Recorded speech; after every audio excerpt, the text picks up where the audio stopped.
We can now install Envalid as a dependency to our project.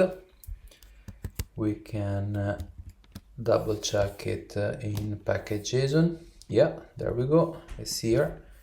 And now we move into using it. So first step is to import it. And now we can use it to validate the environment. Before we actually use it, what is the environment? Well, the environment is a set of information that is given to the application. We can visualize it. Well, let's start the application. There we go. And now we can actually visualize the environment. This is the environment. It's just a long list of variables, nothing more than that.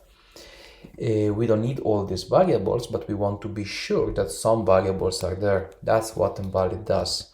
So instead of using the whole environment object, we are gonna create a custom one, which is the result of the validation.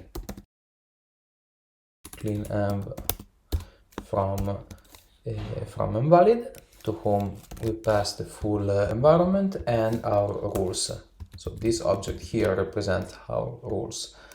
Now there is no rules, so what we get actually, there we go, is an empty object. A clean env will first filter the environment, so it's gonna return only what we describe, and it's going to validate it. So if what we describe doesn't match what is provided, it's gonna throw an error.